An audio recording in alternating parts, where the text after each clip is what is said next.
తెలుగు చలనచిత్ర చరిత్రలో ఇది అన్బీటబుల్ రికార్డ్. దాదాపు 14 సినిమాలలో ఇద్దరు అగ్ర హీరోలు కలిసి నటించడమంటే మామూలు విషయం కాదు. తెలుగులో మరెవరికీ లేని ఈ రికార్డు ఈ ఇద్దరి అగ్ర హీరోల సొంతం. ఎన్టీఆర్, ఏఎన్ఆర్. తెలుగు చలనచిత్ర పరిశ్రమకు వీరిద్దరూ రెండు కళ్ళు. ఈ మహానటుడు తెలుగు చలనచిత్ర పరిశ్రమకు ఎన్నలేని కీర్తి ప్రతిష్టలో అందించారు. తెలుగు చలనచిత్ర పరిశ్రమలో ఎన్టీఆర్ కన్నా ఏఎన్ఆర్ 3 ఏళ్ల సీనియర్ అయినా సరే ఈగోలు మరిచి వారిద్దరూ అనేక చిత్రాల్లో హీరోలుగా నటించారు. ఈ మహానటుల మేటి నటనలో వచ్చిన చిత్రాలేంటో మనం ఒక్కసారి చూద్దాం. వీరిద్దరూ కలిసి 13 చిత్రాల్లో హీరోలుగా నటించారు. ఎన్టీఆర్, ఏఎన్ఆర్ వీరిద్దరి కలయికలో వచ్చిన మొట్టమొదటి చిత్రం పల్లెటూరి పిల్ల. అంజలీదేవి గారు కథానాయికగా నటించిన ఈ చిత్రానికి పి. ఆదినారాయణరావు గారు సంగీతాన్ని అందించారు. బిఏ సుబ్బారావు గారు నిర్మించి దర్శకత్వం వహించిన ఈ చిత్రం 1950 ఏప్రిల్ 7న విడుదలై బాక్సాఫీస్ వద్ద సూపర్ హిట్ చిత్రంగా నిలిచింది. ఈ చిత్రం విడుదలయ్యే సమయానికి ఏఎన్ఆర్ గారు బాలరాజు, కీలగుర్రం వంటి బ్లాక్ బస్టర్ హిట్స్తో స్టార్ హీరోగా ఉన్నారు. ఆయనకిది 12వ చిత్రం కాగా ఎన్టీఆర్ గారికి ఇది 3వ చిత్రం. మనదేశం చిత్రంలో చిన్న పాత్ర పోషించిన ఎన్టీఆర్ ఆ తర్వాత షావుగారు చిత్రంలో నటించారు. ఆ తర్వాత విడుదలైన చిత్రం పల్లెటూరి పిల్ల. ఈ మహానటులిద్దరి కలయికలో వచ్చిన 2వ చిత్రం సంసారం. లక్ష్మీరాజ్యం కథానాయికగా నటించిన ఈ చిత్రానికి సుసర్ల దక్షిణామూర్తి గారు సంగీతాన్ని అందించారు. కెవి కృష్ణ, సివిఆర్ దాస్ సంయుక్తంగా నిర్మించిన ఈ చిత్రానికి ఎల్వి ప్రసాద్ గారు దర్శకుడు.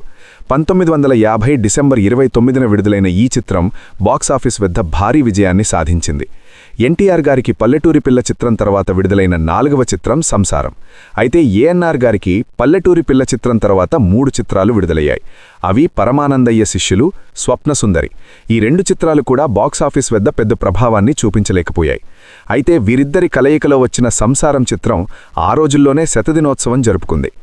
ఎన్టీఆర్, ఏఎన్ఆర్ కాంబినేషన్లో వచ్చిన 3వ చిత్రం రేచుక్క. ఈ చిత్రంలో ఎన్టీఆర్ కథానాయకుడు, అంజలీదేవి కథానాయిక. ఏఎన్ఆర్ గారు 3 నిమిషాలు కనిపించే అతిథి పాత్రలో నటించారు.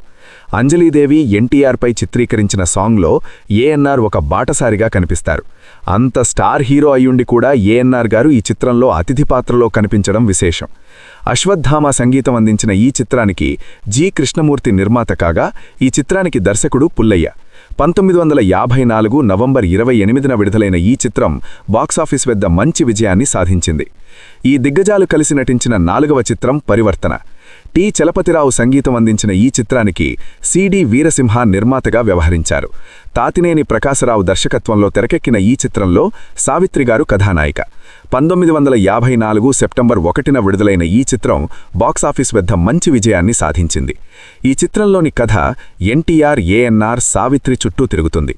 ఎన్టీఆర్ గారు కొంచెం నెగటివ్ రోల్లో కనిపించిన ఈ చిత్రం ప్రేక్షకులు బాగానే ఆదరించారు. ఏఎన్ఆర్ గారికి ఇది 44వ చిత్రం. పూజాఫలం, నిరుపేదలు, చక్రపాణి వంటి చిత్రాల తర్వాత ఆయన కెరియర్లో విడుదలైన చిత్రం పరివర్తన. అయితే ఎన్టీఆర్ గారికి ఇది 20వ చిత్రం. రాజుపేద, సంఘం, అగ్గిరాముడు వంటి చిత్రాల తర్వాత ఈ చిత్రం విడుదలైంది. వీరిద్దరి కలయికలో వచ్చిన ఈ చిత్రం బాక్సాఫీస్ వద్ద చక్కటి విజయాన్ని సాధించింది. ఇక వీరిద్దరి కలయికలో వచ్చిన 5వ చిత్రం విజయవారి మిస్సమ్మ. సావిత్రి, జమున కథానాయకులుగా నటించిన ఈ చిత్రానికి సాలూరి రాజేశ్వరరావు గారు సంగీతాన్ని అందించారు. నాగిరెడ్డి, చక్రపాణి సంయుక్తంగా నిర్మించిన ఈ చిత్రానికి దర్శకుడు ఎల్వి ప్రసాద్.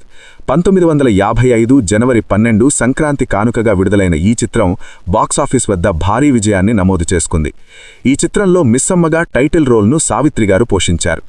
ఏఎన్ఆర్ గారు ఈ చిత్రంలో డిటెక్టివ్గా కనిపించగా ఎన్టీఆర్ గారు మెయిన్ హీరోగా నటించారు. జమున ఒక కీలక పాత్రలో నటించారు. ఆద్యంతం కామెడీ ఎంటర్టైనర్గా తెరకెక్కిన ఈ చిత్రం ప్రేక్షకులు బాగా ఆదరించారు.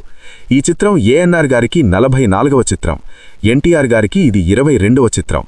వీరిద్దరి కలయికలో వచ్చిన 6వ చిత్రం తెనాలి రామకృష్ణ. బిఎస్ రంగా నిర్మించి దర్శకత్వం వహించిన ఈ చిత్రానికి రామమూర్తి సంగీతాన్ని అందించారు. భానుమతి, జమునాగార్లు కథానాయకులుగా నటించిన ఈ చిత్రం 1956 జనవరి 12న సంక్రాంతి కానుకగా విడుదలై మంచి విజయాన్ని సాధించింది. తెనాలి రామకృష్ణగా టైటిల్ రోల్లో ఏఎన్ఆర్ గారు నటించగా ఎన్టీఆర్ గారు శ్రీకృష్ణదేవరాయలుగా నటించారు. ఏఎన్ఆర్ సరసన జమున, ఎన్టీఆర్ సరసన భానుమతి నటించిన ఈ చిత్రం ఏఎన్ఆర్ గారికి 49వ చిత్రంగా, ఎన్టీఆర్ గారికి 29వ చిత్రంగా విడుదలైంది. ఎన్టీఆర్ ఏఎన్ఆర్ కాంబినేషన్లో విడుదలైన 7వ చిత్రం చరణదాసి. సాలూరి రాజేశ్వరరావు సంగీతం అందించిన ఈ చిత్రాన్ని శంకర్రెడ్డి నిర్మించగా తాతినేని ప్రకాశరావు గారు ఈ చిత్రాన్ని తెరకెక్కించారు. ఎన్టీఆర్ ఏఎన్ఆర్ సరసన అంజలీదేవి, సావిత్రి కథానాయకులుగా నటించిన ఈ చిత్రం 1956 డిసెంబర్ 20న విడుదలై బాక్సాఫీస్ వద్ద అభిమానుల ఆశించిన స్థాయిలో అలరించలేకపోయాయి. నంబర్ 8 మాయాబజార్. విజయ సంస్థపై నాగిరెడ్డి, చక్రపాణి సంయుక్తంగా నిర్మించిన ఈ చిత్రానికి సాలూరి రాజేశ్వరరావు గారు, ఘంటసాల గారు సంగీతాన్ని అందించగా నాగిరెడ్డి, చక్రపాణి నిర్మించారు. కమలాకర కామేశ్వరరావు గారి దర్శకత్వంలో తెరకెక్కిన ఈ చిత్రం 1952 మార్చి 27న విడుదలై భారీ విజయాన్ని నమోదు చేసుకుంది.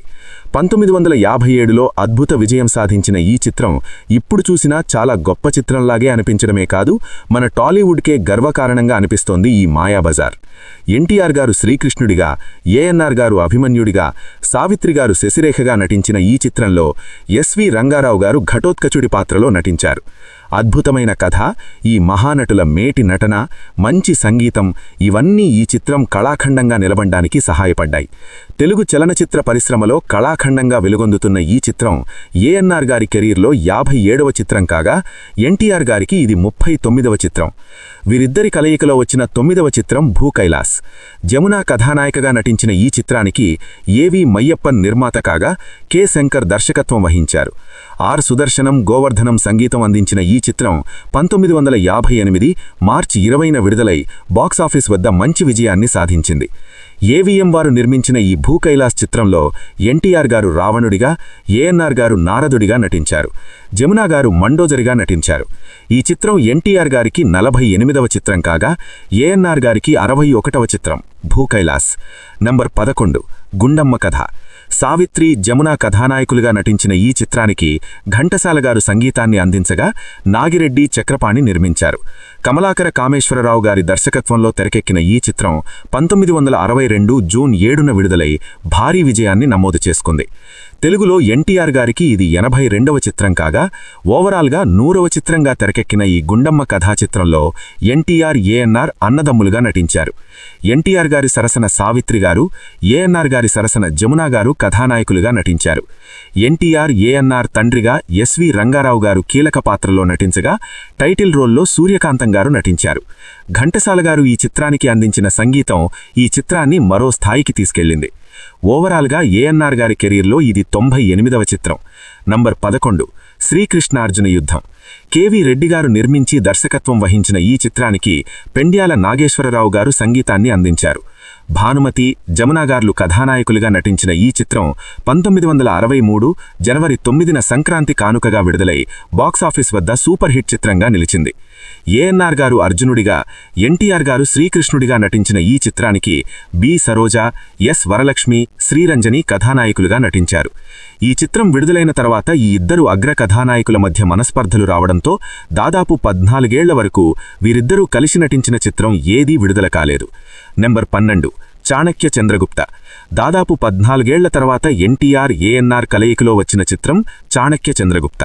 జయప్రద, మంజుల కథానాయకులుగా నటించిన ఈ చిత్రానికి పెండ్యాల నాగేశ్వరరావు గారు సంగీతాన్ని అందించగా ఎన్టీఆర్ గారు రామకృష్ణ సినీ స్టూడియోస్ పతాకంపై నిర్మించడమే కాకుండా దర్శకత్వం కూడా వహించారు. తమిళ నటుడు శివాజీ గణేశన్ ఈ చిత్రంలో మరొక ప్రధాన పాత్రలో కనిపిస్తారు. 1977 ఆగస్టు 25న విడుదలైన ఈ చిత్రం బాక్సాఫీస్ వద్ద అంచనాలను అందుకోలేకపోయింది. నెంబర్ 13 రామకృష్ణులు. జయప్రద, జయసుధ కథానాయకులుగా నటించిన ఈ చిత్రానికి కెవి మహదేవన్ సంగీతాన్ని అందించగా విబి రాజేంద్ర ప్రసాద్ దర్శకుడా, నిర్మాతగా వ్యవహరించారు. 1978 జూన్ 8న విడుదలైన ఈ చిత్రం బాక్సాఫీస్ వద్ద పర్వాలేదు అనిపించింది. ఈ చిత్రానికి ముందు ఏఎన్ఆర్ గారు దేవదాసు, మళ్లీ పుట్టాడు, విచిత్ర జీవితం చిత్రాల్లో నటించారు. ఎన్టీఆర్ గారు సతీ సావిత్రి, మేలుకొలుపు, అక్బర్ సలీం, అనార్కలి చిత్రాలలో నటించారు. ఈ చిత్రాలు బాక్సాఫీస్ వద్ద అంతగా ప్రభావాన్ని చూపించకపోయినా ఎన్టీఆర్, ఏఎన్ఆర్ కలిసి నటించిన రామకృష్ణులు చిత్రం బాక్సాఫీస్ వద్ద మంచి వసూళ్లను రాబట్టడం విశేషం. ఏఎన్ఆర్ సరసన జయప్రద, ఎన్టీఆర్ సరసన జమున నటించిన ఈ చిత్రం ఎన్టీఆర్ గారికి ఇది 231వ చిత్రం కాగా ఏఎన్ఆర్ గారికి 183వ చిత్రం రామకృష్ణులు. ఈ మహానటుల కలయికలో వచ్చిన ఆఖరి చిత్రం సత్యం శివం. కె రాఘవేంద్రరావు గారి దర్శకత్వంలో డి వెంకటేశ్వరరావు నిర్మించిన ఈ చిత్రానికి చక్రవర్తి సంగీతాన్ని అందించారు.